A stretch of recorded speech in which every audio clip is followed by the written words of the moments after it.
다윗은 이제 본격적인 도피 생활을 시작을 하게 됩니다. 다윗에게는 이제 뭐가 그렇게 중요하게 되는 거지? 살아남는 것이 중요하게 됐어요. 따라서 할까요? 살아내기. 다윗은 살아냈습니다. 여러분도 살아내시기를 축복합니다. 한 20살 정도부터 도피 생활을 시작해가지고요, 30살에 유다의 왕위에 오를 때까지 그렇게 도피 생활을 한 거예요. 사무엘하 5장 4절 말씀에 다윗이 나이가 30세의 왕위에 올라 40년 동안 다스렸다 이렇게 증언하죠. 30세 때는 헤브론에서 유다의 왕이 됐고요. 거기서 그래서 7년 동안 유다를 다스렸고요. 그 다음에는 37세가 됐을 때 예루살렘에서 유다와 온 이스라엘의 통일 왕국의 왕위에 오릅니다. 그래서 거기서 33년 동안 이렇게 다스렸어요. 40년간 유다와 그리고 통일 왕국의 왕으로 영광을 받은 다윗의 생애입니다. 그런데 이제 지금은 아니에요. 지금은 굉장히 고통을 겪는 거예요. 사무엘상 21장, 30장, 사무엘상 21장부터 30장에 이르기까지 다윗의 도피 생활 이야기가 쭉 이렇게 나와 있는데 정말 곤고하고 정말 힘들었던 젊은 시절이었어요. 죽을 뻔한 고비를 많이 넘깁니다. 그러나 하나님의 용사답게 살아냈습니다. 사랑하는 여러분, 여러분도 혹시 곤고하고 힘든 시절이 있다면 이겨내고 살아내게 되기를 축복합니다. 먼저 이 다윗은 어디로 피신을 하는 거 아니? 노브로 피신을 하고 있어요. 노브는 작은 산이라는 언덕이라는 그런 뜻을 가지고 있습니다. 산당이라는 뜻도 있습니다. 산당. 예루살렘 북쪽 한 4km 정도 지점에 위치해 있는 거예요. 당시에는 수도가 어디에 있었는 거 아니? 기브아에 있었습니다. 기브아 동남쪽으로 또 4km 정도 지점에 위치해 있는 거예요. 제사장들의 성읍이었습니다. 성소가 있는 성읍이었어요. 엘리 제사장 당시에 성소가 어디에 있었습니까? 실로에 있지 않았습니까? 근데 당시 블레셋의 공격으로 실로가 이제 파괴가 되잖아요. 실로의 성막이 파괴된 다음에 여호와의 성막이 여기로 노브로 옮겨지게 된 것입니다. 다윗이 도피 생활을 시작하면서 맨 처음에 여기에 온 이유가 있지 않겠어요? 노베 온 이유가 있지 않겠습니까? 노베는 성소가 있었단 말씀이에요. 제사장들이 있는 곳이에요. 지난번에는 다윗이 사무엘이 거주하던 라마나요스로 피신한 적이 있지 않았습니까? 똑같은 이유로 지금 노브로 온 것이지요. 성소가 있는 데니까, 제사장들이 있는 데니까. 성소를 사모하는 다윗의 열정이 남다른 열정이라는 사실 여러분 알고 계시죠? 시편 84편 1절 2절 말씀에 이렇게 말씀합니다. 만군의 여호와여, 주의 장막이 어찌 그리 사랑스러운지요. 내 영혼이 여호와의 궁정을 사모하여 쇠약하며 내 마음과 육체가 살아계신 하나님께 부르짖나이다 그랬어요. 이것이 다윗의 사모함이었어요. 이것이 다윗의 열정이었어요. 시편 84편 10절 말씀, 주의 궁정에서의 한날이 다른 곳에서의 첫날보다 나은즉 악인의 장막에 사는 것보다 내 하나님의 성전 문지기로 있는 것이 좋사오니라고 말씀을 합니다. 여러분, 그렇게 하나님의 성전을 사모한 사람이었기 까닭에 여기 제사장들이 있는 곳, 여기 성소가 있는 곳 노브로 먼저 방문을 한 것입니다. 살아내기를 위해 여러분도 다윗처럼 성소를 그렇게 사모해야 되는 줄 믿으시기를 축복합니다. 성소에서 하나님의 뜻을 여쭙고 성소에서 하나님의 인도를 구하는 거죠. 그렇게 해가지고 살아내야 되는 거죠. 영적 주유소에서 충전을 하고 이제 고난의 터널로 들어가야 되는 거죠. 그래야 그 고난의 터널을 잘 이겨내고 나올 수가 있는 거죠. 이렇게 다윗처럼 살아내는 여러분 되시기를 축복합니다. 거기 노베에서 제사장 아히멜렉을 만났다 그랬어요. 아히멜렉은 아히야라는 사람과 동일 인물입니다. 사울 시대 대제사장이었어요. 사무엘상 14장 3절 말씀, 아히멜렉은 에봇을 입고 거기 있었으니 그는 이가봇의 형제 아히두베의 아들이요 비누아스의 손자요 실로에서 여호와의 제사장이 되었던 엘리의 증손이었더라. 성경은 증언합니다. 다윗이 도착하자 아히멜렉 제사장이 떨면서 다윗을 영접을 합니다. 1절 말씀, 다윗이 노베 가서 제사장 아히멜렉에게 이르니 아히멜렉이 떨며 다윗을 영접하여 그에게 이르되 어찌하여 네가 홀로 있고 함께하는 자가 아무도 없느냐 그랬어요. 떨면서 그렇게 다윗을 영접합니다. 왕이 사위잖아요. 다윗은 부마잖아요. 대장군이었잖아요. 근데 왕의 사위이자 대장군인 다윗이 호위병 한 사람도 없이 혼자 여기 오다니 왜 갑작스레 혼자 이 사람이 여기를 왔지? 그렇다면 그 소문이 사실인가? 이 사람이 사울왕의 눈밖에 났다는 그 소문이 사실인가? 그러면서 두려워 떨면서 다윗을 영접했다 그랬어요. 다윗은 제사장 아히멜렉을 위해서 거짓으로 대답합니다. 2절 말씀, 다윗이 제사장 아히멜렉에게 이르되 왕이 내게 특명을 내렸습니다. 왕이 내게 은밀한 명령을 내렸습니다. 왕이 내게 이를 명령하고 이르시기를 내가 너를 보내는 것과 내게 명령한 일은 아무것도 사람에게 알리지 말라 하시기로 내가 나의 소년들을 이러한 곳으로 오라고 말하였나이다. 그러면서 거짓말을 하는 거예요. 나의 소년들이라 그랬습니다. 소년이라고 이렇게 성경에 자꾸 번역이 되는데 적당한 번역이 아닙니다. 나르라고 하는 히브리어 단어거든요. 아이란 뜻도 있어요. 소년이라는 뜻도 있습니다. 그런데 미혼의 젊은이를 통칭해가지고 나르라고 하는 거예요. 종이란 뜻도 있어요. 시중 드는 사람이다. 그런 뜻이 있는 거예요. 근데 여러분, 대장군 다윗을 보필하는 호위병들 아닙니까? 무사들 아닙니까? 근데 어떻게 소년일 수가 있냐 얘기죠. 나의 청년들이라고 하든가 나의 부하들이라고 해야 이렇게 옳은 거죠. 이렇게 번역을 해야 옳은 거죠. 다윗은 변명하는 거예요. 왕이 나를 비밀리에 보내셨습니다. 왕의 특명을 받고 내가 비밀리에 온 것입니다. 나는 지금 은밀한 왕의 임무를 수행 중입니다. 내 부하들은 나의 청년들은 다른 곳에서 대기 중입니다. 이렇게 거짓말했어요. 사실대로 말하고 난 다음에 자기가 지금 사울 왕을 피해가지고 도망다니는 중이라고 이게 사실대로 말한 다음에 아히멜렉 제사장의 도움을 받으면 아히멜렉 제사장이 나중에 사울 왕의 추궁을 받아가지고 공경에 처할 것이 너무나 뻔한 일 아니겠어요? 그래서 선의의 거짓말을 하는 거예요. 사랑의 거짓말을 하는 거예요. 거짓말 중에는 사랑의 거짓말, 선의의 거짓말도 있는 겁니다. 상대방을 위한 거짓말 말이죠. 반면에 미련하고 어리석은 정직도 있는 거죠. 율법적인 정직도 있는 거죠. 파괴적인 정직이 있는 거죠. 관계를 파괴하고 상대방을 곤경에 처하게 만든 그런 정직도 있는 거죠. 그러나 아히멜렉 제사장을 위한 다윗의 이런 배려에도 불구하고 그 일로 인해 가지고 노베 제사장들 나중에 몰살당하게 됩니다. 주민들, 가축들까지 다 떼죽음을 당하게 됩니다. 사울의 신하 도액이라는 사람의 밀고로 인해서 이런 비극이 닥치게 되는 거예요. 나중에 이제 그 얘기가 다시 나오죠. 하여튼간에 다윗은 살아내기 위해 가지고 아히멜렉 제사장에게 떡을 요구합니다. 먹을 것을 요구합니다. 아주 구걸을 합니다. 3절 말씀, 이제 당신의 수중에 무엇이 있나이까? 떡 5덩이나 무엇이나 있는 대로 내 손에 주시면 좋겠습니다. 절박한 심정으로 먹을 걸 구하는 거예요. 양식보다 중요한 게 어디 있습니까? 양식을 그렇게 구하는 거예요. 이미 제사장은 다 눈치를 채고 있는 거예요. 다윗이 자기를 위해 가지고 선의의 거짓말을 하고 있다는 사실을 눈치채고 있는 거예요. 이미 도망다니고 있다는 사실을 눈치채고 있는 거예요. 아니, 왕의 특수 임무를 띠고 나온 사람에게 뭐 먹을 것도 없다는 게 말이 됩니까? 먹을 양식도 없다는 게 말이 됩니까? 다 눈치채고 있는 거죠. 다윗은 지금 통사정을 하고 있는 거예요. 제사장에게 구걸을 하고 있는 거예요. 살아내기 위해서. 자존심 따위는요, 살아내기에 불필요하다는 사실을 깨닫게 되기를 축원합니다. 전혀 도움이 안 되는 거죠. 자존심은요. 자존심 내세우다가 다 죽는 거죠. 사랑하는 여러분, 자존심 버리고 여러분 살아내야 됩니다. 반드시 좋은 날이 올 줄로 믿고 자존심 버리고 살아내야 되는 거예요.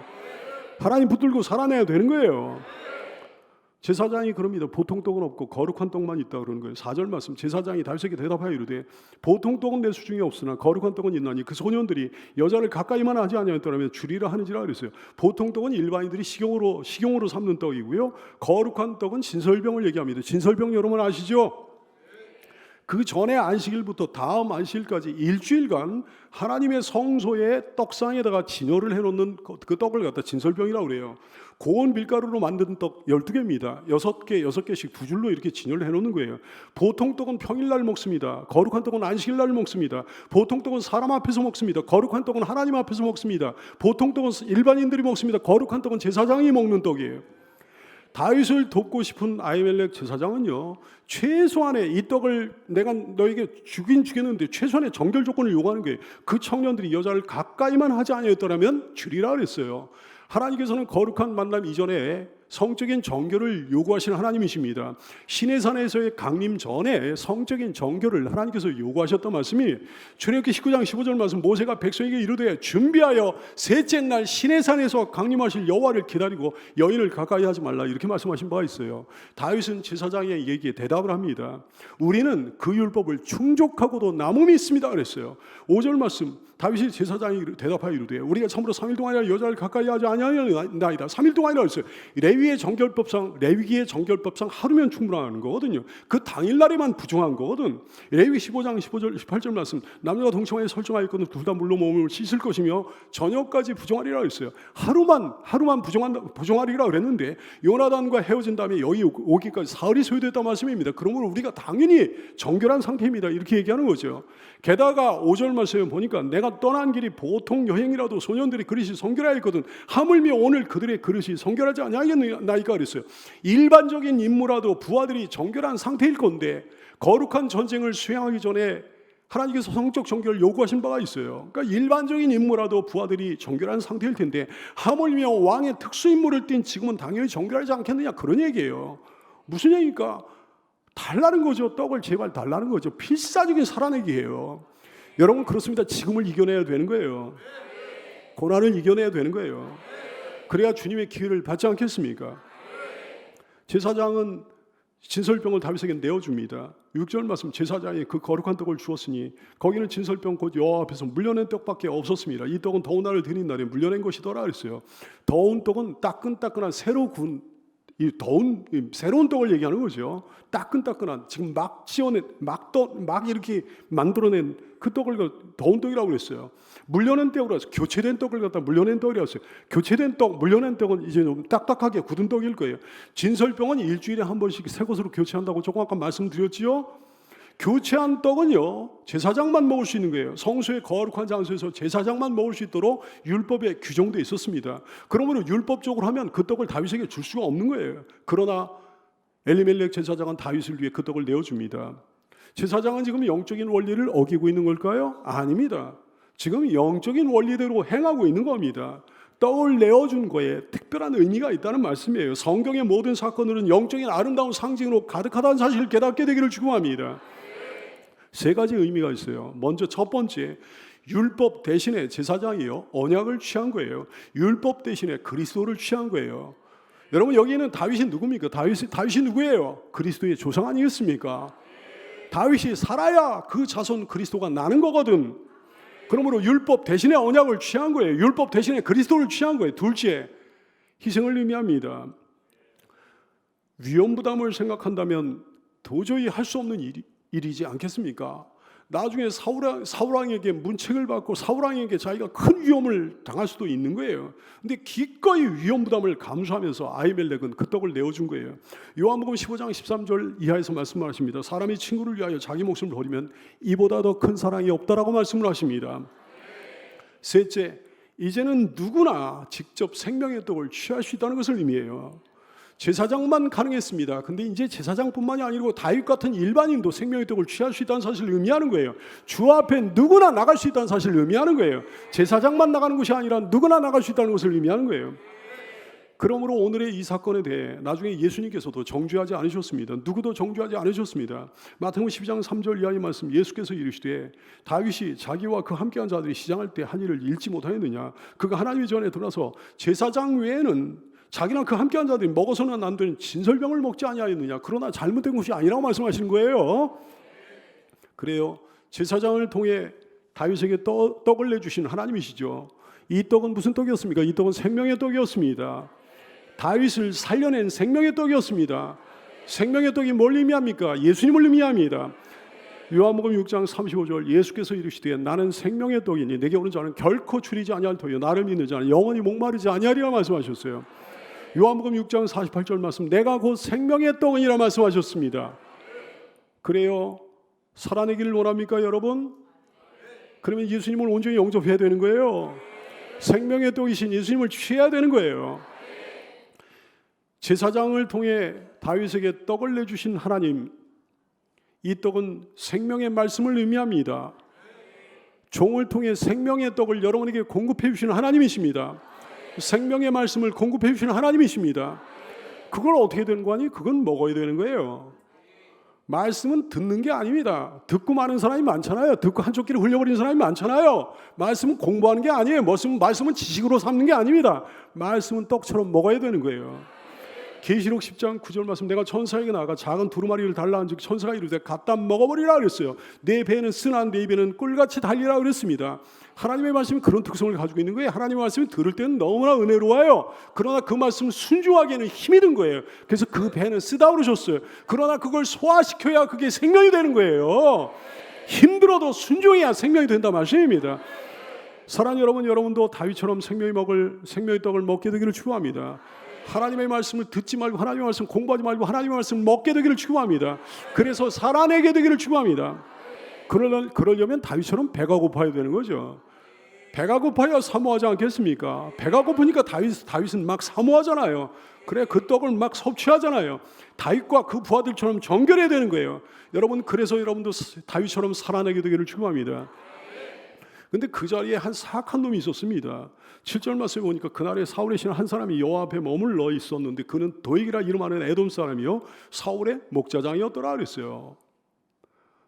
이름 자체가 무슨 그거 하는 거 보니까 막 구역질이 나는 것 같은데, 사울의 목자장이었어요. 중직을 맡은 사람이, 굉장한 사울의 신임을 받은 사람이에요. 에돔 사람이라고 그랬는데 에돔 사람은 에서의 후예들입니다. 근데 에서의 후예들 에돔 사람이었는데 이 사람이 이스라엘로 개종을 한 것 같아요. 근데 이 사람이 이 사건을 갖다 사울 왕에게 밀고 함으로 누베 제사장들 비롯해가 주민들 다 죽고요. 가축들까지 다 몰살당하게 되는 거예요. 아주 사악한 인물이, 아주 간악한 사람입니다. 악의 편에 섰습니다. 그로 인해 가지고 이 도액이라는 사람으로 생긴 어마어마한 비극이 너무나 비극적이에요. 그런데요, 여러분, 이 사람이 어디에 있었다고 성경은 말씀합니까? 7절 말씀에 보니까 놀라운 말씀이 있어요. 그날에 사울의 신 한 사람이 여호와 앞에 머물러 있었는데 그랬어요. 놀랍게도 여호와 앞에 그 사람이 머물러 있었다 그랬어요. 그래요, 교회 밖에는 불신자가 문제가 아닙니다. 그분들은 몰라서 그런 경우가 많아요. 그분들은 변화될 수 있는 소지가 있단 말씀이에요. 여지가 있단 말씀이에요. 예수님을 알면 변화될 수 있는 여지가 있단 말씀이에요. 기독교의 참된 적이 누군지 압니까? 교회의 참된 적이 누군지 압니까? 불신자가 아닙니다. 기독교의 참된 적, 교회의 참된 적은 교회 안에 있습니다. 교회 안에 암약하는 악한 자들 말이죠. 하여튼 교회들이 어디에 이제 건축을 하려고 그러잖아요. 어디에 종교부지 같은 데 건축을 하려고 그러잖아요. 그러면 가장 앞장서서 반대하는 사람들 중에 어떤 사람이 있는 거 아니에요? 교회 다니는 사람이 있어요. 우리 교회도 그랬어요. 우리 교회도요. 10여 년 전에 여기 어느 교회인지는 모르겠으나 어느 교회 안수집사라는 종자가 앞장서서 반대를 했어요. 앞장서서 말이죠. 인터넷상에 그런 사람도 있지 않습니까? 나도 교회 다니지만, 나도 크리스찬이지만, 나도 모태신자지만, 그러면서 아주 교묘하고 간악하게 교회를 갖다 힘들게 하는 종자들이 있잖아요. 역겨운 자들이요. 도액 같은 자들. 지가 죽어야 지 안에 예수 그리스도가 사는 거 아니겠습니까? 그래야 참신자가 되는 거 아니겠습니까? 근데 지가 죽지 않은 상태에서 교회 다니면, 그 사람이 중직을 맡으면 교회가 많은 게 교회 사람들 죽이는 거예요. 여기에는 도액 같은 사람이 한 사람도 없는 줄로 압니다. 도액을 향한 하나님의 말씀이 시편 52편에 나와 있어요. 이건 딱 이 시편 52편이요. 이 사건을 기록한 말씀이 시편 50편 1절로 4절까지 말씀. 포악한 자여 도액이여 네가 어찌하여 악한 계획을 스스로 자랑하는가. 하나님의 인자하심을 항상 있도다. 내 여가 심한 악을 꾀하여 날카로운 삭도같이 간선을 행하는도다. 내가 선보다 악을 사랑하며 의를 말함보다 거짓을 사랑하는도다. 간사하니 허여 너는 남을 해치는 모든 말을 좋아하는도다 그랬어요. 이 사람의 최후에 대해서 시편 50편 5절을 말씀합니다. 그런즉 하나님이 영원히 너를 멸하시며 너를 붙잡아 내 장막에서 뽑아내며 살아있는 땅에서 네 뿌리를 빼시리로다 그랬어요. 여기에 21세기 도액이 한 사람도 없게 되기를 축원합니다. 다윗은 살아내기를 위해 제사장에게 무기를 달라고 합니다. 8절 말씀, 다윗이 아히멜렉에게 이르되 여기 당신의 수중에 창이나 칼이 없나이까? 왕의 일이 급함으로 내가 내 칼과 무기를 가지지 못하였나이다 그랬어요. 너무 급해가지고 무기를 챙기지 못하고 도망 나온 상황입니다. 근데 무기가 필요하잖아요. 왜 필요합니까? 왜 칼이 필요합니까? 험난한 세상에 나가야 되니까 당연히 필요하죠. 말씀을 먹고 끝나는 게 아니에요. 말씀 먹은 다음에 말씀의 검을 들고 세상에 나가야 되는 거예요. 영적 전쟁 현장에 말씀의 검을 들고 나가야 되는 거예요. 무시무시한 마귀와 싸워야 되는 거 아니겠습니까? 세상이 나를 죽이려고 공격함으로 말씀의 검을 가지고 싸워야 되는 거 아니겠습니까? 에베소서 6장 17절 말씀, 구원의 도구와 성령의 검, 곧 하나님의 말씀을 가지라 그러셨어요. 하나님 말씀 가지지 않고 세상에 나가면 여러분 반드시 죽습니다. 반드시 망합니다. 반드시 잡아먹힙니다. 살아내기 위해 말씀의 검을 챙기는 성도가 되시기를 축원합니다. 제사장은 거기에 성소에 있던 골리앗의 칼을 챙겨줍니다. 9절 말씀, 제사장이 이르되 네가 엘라 골짜기에서 죽인 블레셋 사람 골리앗의 칼이 보자기에서 에봇 뒤에 있으니 네가 그것을 가지려거든 가지라. 여기는 그밖에 다른 것이 없느니라 그랬어요. 다윗이 이르되 그 같은 것이 또 없나니 그렇게 좋은 것이 어디 있습니까? 저에게 빨리 주소서 그랬어요. 다윗이 골리앗을 죽이고 골리앗의 칼을 취하지 않았습니까? 골리앗의 칼은 뭐 최상급의 칼이었지요. 그 칼을 취해가지고 자기가 가지고 있다가 하나님께서 함께 하셔가지고 승리한 그 일을 기념하기 위해 성소에 이것을 봉헌했을 거예요. 나중에 하나님의 도우심에 대한 감사로 그것을 성소에 봉헌했을 거예요. 자기는 깜빡 잊어버리고 있었는지 모르지만 주님께 봉헌한 그것이 가장 위급한 순간에 가장 요긴한 것으로 되돌려지는 거죠. 사랑하는 여러분, 주님께 보관해 놓으십시오. 그러면 필요한 순간에 적시적소에 주실 줄로 믿으시기를 축원합니다. 골리앗의 그 칼은 보통 칼이 아니에요. 하나님 은혜의 칼이에요. 하나님 도움의 칼이 하나님 승리의 상징이에요. 그 칼을 볼 때마다 하나님 놀라운 도움의 역사가 생각나는 거죠. 하나님의 은혜가 생각나는 거죠. 하나님의 은혜로 승리했던 그 일이 생각나는 거예요. 다윗은 지금 그 칼을 수중에 딱 넣고 과거의 일들이 떠올라가지고 힘이 났을 거예요. 앞으로 그 칼을 사용할 때마다 막 힘이 날 거예요. 하나님 나를 이렇게 도와주셨지. 너 쓸 건 미리 아시고 주 너를 지키리.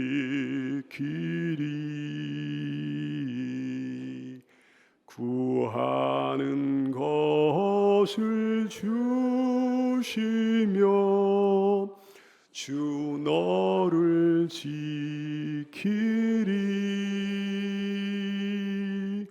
주 너를 지키리. 아무 때나 어디서나 주 너를 지키리.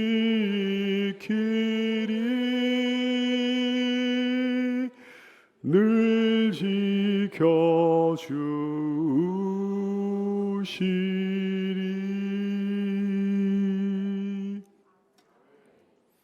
사면 초가의 막다른 골목에서 가장 좋은 칼, 바로 골리앗의 칼을 준비하고 계실 주님을 신뢰하는 여러분들 되시기를 축원합니다.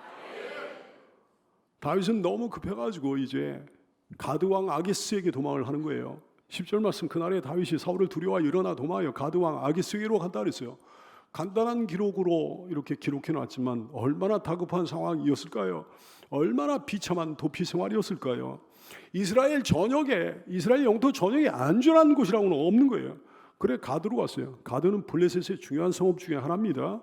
이스라엘의 국경에 위치해 있으니까 이제 블레셋 땅 중에서는 가기가 쉬운 거죠. 가드 왕 아기스는 크레테 사람이에요. 크레테 지중해 크레테 섬이 있었잖아요. 거기 사람입니다. 가드 왕의 공식 명칭은 아비멜렉이었습니다. 애굽 땅의 왕의 공식 명칭이 애굽의 왕의 공식 명칭이 바로잖아요. 바로라는 거는 애굽의 왕의 이름이 아닙니다. 애굽의 왕의 공식 명칭이 바로예요. 마찬가지로 블레셋 왕, 가드 왕의 공식 명칭이 아비멜렉이었습니다. 그러므로 시편 34편의 제목은 다음과 같은 거예요. 다윗이 아비멜렉 앞에서 미친 채다가 쫓겨나서 지은 시, 이렇게 34편이 시작이 되는 거죠. 골리앗이 바로 그 가드 출신이었습니다. 그런데 허구많은 것 중에 여기로 도망하다니 말이죠. 가드로 도망하다니 정말 얼마나 비참한 상황입니까? 도대체 이 사람 다윗이 무슨 잘못을 저질렀기에? 그러나 살아내기, 주님의 역사를 구하며 살아내기, 훗날의 영광을 기약하며 살아내기. 다윗의 신하들이, 아기스의 신하들이 다윗을 알아보는 거예요. 11절 말씀, 아기스의 신하들이 아기스에게 말하되 이는 그 땅의 왕 다윗이 아니니까 무리가 춤추며 이 사람을 이를 노래하며 이르되 사울이 죽인 자는 천천히요 다윗은 만만히로다 그랬던 그 다윗이 아닙니까? 그랬어요. 이는 그 땅의 왕 다윗이 아닙니까? 그들의 입장에서는요, 사울 왕보다 훨씬 더 무서운 사람이 이 사람 다윗이에요. 다윗은 블레셋 사람들의 그 얘기를 듣고 가드 사람들의 그 얘기를 듣고 위기의식을 느낍니다. 12절 말씀, 다윗이 이 말을 그의 마음에 두고 가드 왕 아기스를 심히 두려워했다 그랬어요. 이 사람들이 이 모든 사실을 알고 있는 이상 나를 절대로 살려두지 않겠구나. 안전한 데라고는 없는 거예요. 그러나 여러분, 이 사람은 결국 살아냅니다. 어떻게 해요?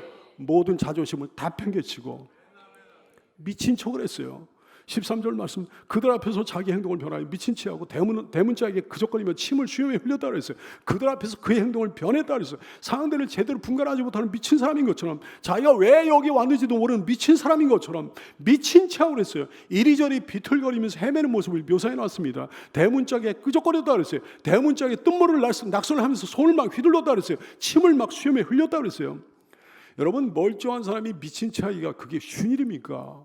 더더구나 다윗 같은 용사 중에 용사가 말이죠. 정말 대단한 사람이거든요. 정말 불굴의 용사 아니겠습니까? 정말 자존심이 강한 용사 아니겠습니까? 근데 그런 사람이 미친 체 하기가 쉬운 일이냐 얘기예요. 치욕스럽죠. 수치스럽죠. 모멸감이 들지요. 자존감을 완전히 자존심을 완전히 내려놔야만 이런 일이 가능한 거예요. 스스로 바닥까지 내려가는 거예요. 살기 위해서.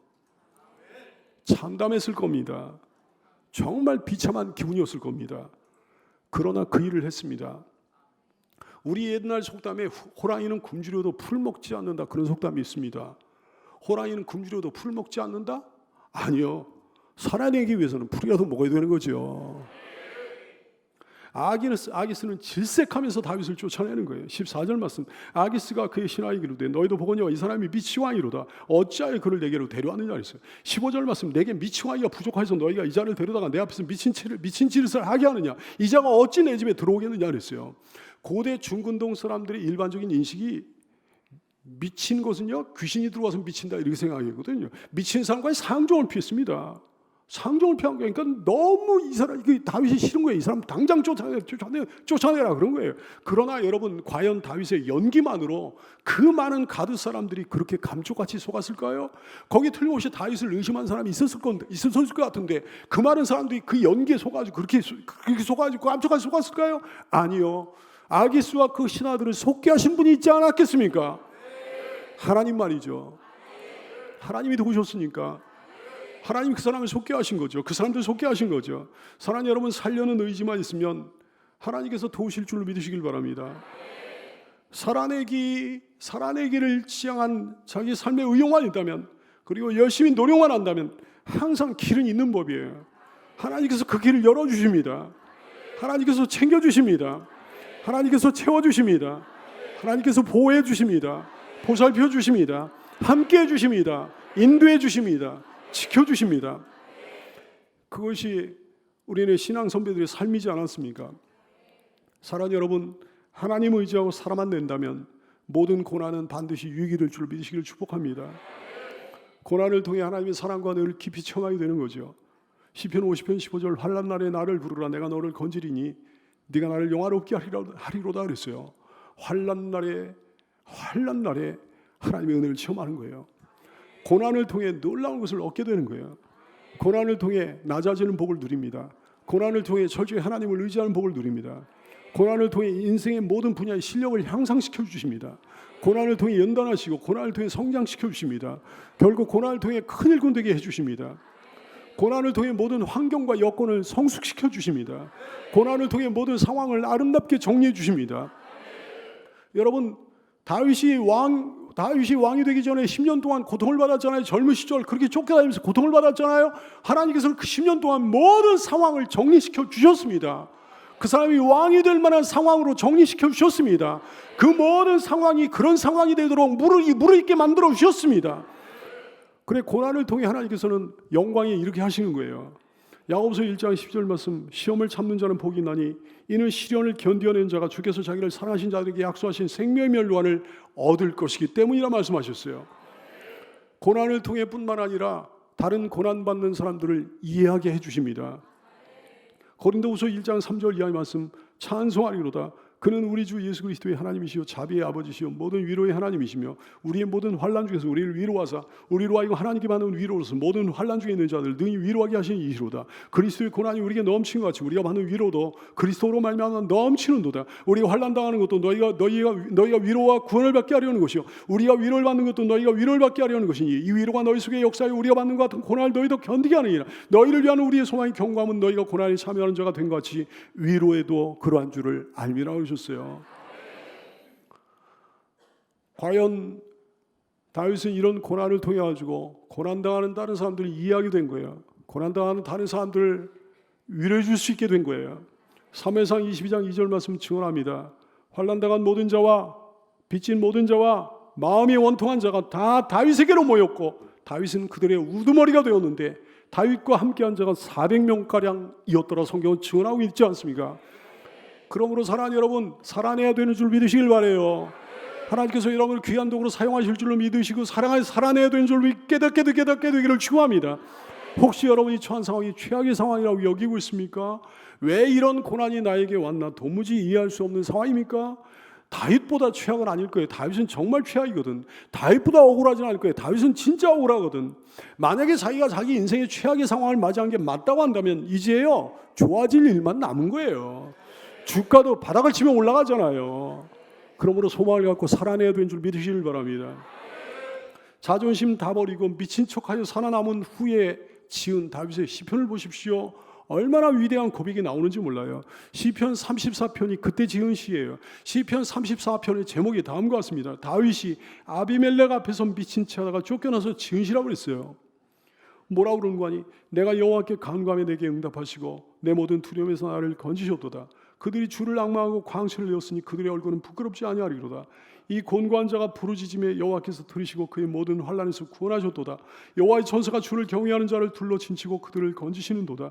너희는 여호와의 선하심을 맛보아알지어다. 그에게 피하는 자는 복이 있도다. 너희 성도들아 여호와를 경외하라. 그를 경외하는 자에게는 부족함이 없도다. 젊은 사자는 궁핍하여 줄일지라도 여호와를 찾는 자는 모든 좋은 것에 부족함이 없으리로다. 너희 자녀들아 와서 내 말을 들으라. 내가 여호와를 경외하는 법을 너에게 가르치리로다 그랬어요. 17절 이하는 이렇게 이어집니다. 의인이 부르짖음에 여호와께서 들으시고 그들의 모든 환난에서 건지셨도다. 여호와는 마음이 상한 자를 가까이 하시고 중심으로 통회하는 자를 구원하시는도다. 의인은 고난이 많으나 여호와께서 그의 모든 고난에서 건지시는도다. 사랑하는 여러분, 그러므로 여러분도 다윗처럼 살아내게 되기를 예수님의 이름으로 축복합니다.